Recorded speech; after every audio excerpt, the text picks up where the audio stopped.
ঘোড়াঘাটে বৃক্ষরোপণ কর্মসূচির উদ্বোধন করেন জাহিদ হোসেন। ইমরান প্রধান। ঘোড়াঘাট দিনাজপুর প্রতিনিধি। দিনাজপুরের ঘোড়াঘাট উপজেলা ও পৌর বিএনপির ৪৫টি ওয়ার্ডের নেতাকর্মীদের মাঝে ১১টি প্রজাতির প্রায় ১৪,০০০ গাছের চারা বিতরণ ও রোপণ কর্মসূচির উদ্বোধন করা হয়েছে।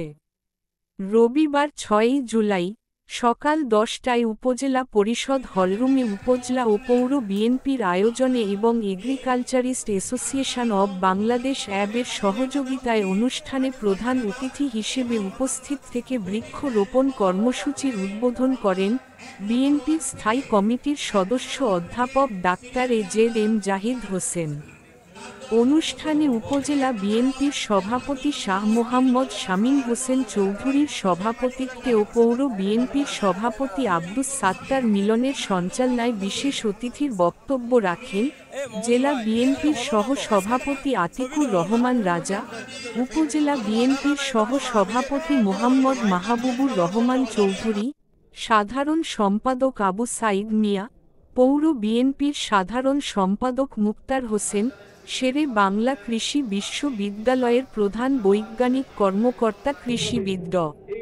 শফিকুল ইসলাম শফিক, বাংলাদেশ তুলা উন্নয়ন বোর্ডের নির্বাহী পরিচালক কৃষিবিদ Rezaul Amin Raju, agriculturist association of Bangladesh অ্যাব-এর সাবেক সদস্য কৃষিবিদ মনোয়ারুল ইসলাম বাবু, দিনাজপুর জেলা শাখার সভাপতি কৃষিবিদ সাইফুল হুদা ও সাধারণ সম্পাদক আরিফ সিদ্দিকী, বাংলাদেশ ফিশিং ইনস্টিটিউট এর সাবেক পরিচালক কৃষিবিদ আব্দুর রাজ্জাক প্রমুখ।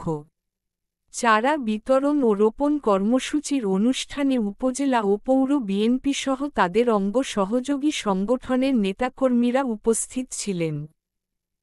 সফল করার জন্য গত প্রায় ১ মাসই হবে মাস যাবৎ এই ৪টি উপজেলা এবং ৩টি পৌরসভা এবং বিতরণের জন্য নিজেদের সমস্ত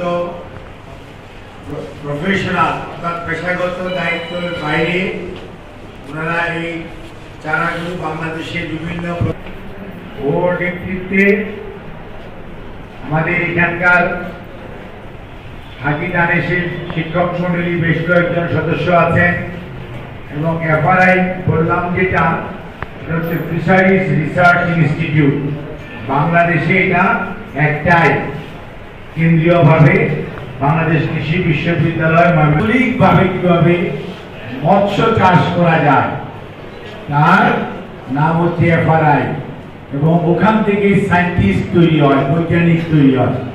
ওনারাই সে প্রত্যেক জেলায় বিভাগীয় পর্যায়ে আঞ্চলিকভাবে কাজ করে, উপজেলা লেভেলে কাজ করে এবং আপনাদেরকে সহযোগিতা করে। এর বাইরেও এখানে লাইফ স্টকের অনেক ভাইয়েরা আছে, সায়েন্টিস্টরা আছে। অর্থাৎ এই যে আমরা ছোটবেলায় বলেন তো ব্রয়লার মুরগির নাম শুনছি আমরা, এখন ২১ দিনের মধ্যে মুরগি কত বড় হয়ে যায়, আমরা সেই গোশত আমরা খাই এবং সেই গোশত না হলে আমরা কিন্তু প্রোটিন পেতাম না। এটার সাথে সম্পৃক্ত হচ্ছে এই লাইফ স্টকের। এবং বছর আগে কেউ ঘাস চাষ করতো, আর এখন ঘাস চাষ হয় না, ঘাস কেটে কেটে বিক্রি হয়। এগুলো সব কিন্তু কৃষি বিষয় এবং কৃষিবিদদের, কৃষি বিজ্ঞানের অবদান। এবং গাছ লাগানো শুনছে জিয়াউর রহমান স্যারের আমল থেকে বৃক্ষরোপণ অভিযান শুরু হয়েছে, যেটি দেশনেত্রী বেগম খালেদা জিয়া কন্টিনিউ করেছেন। এখন প্রত্যেক জুলাই মাস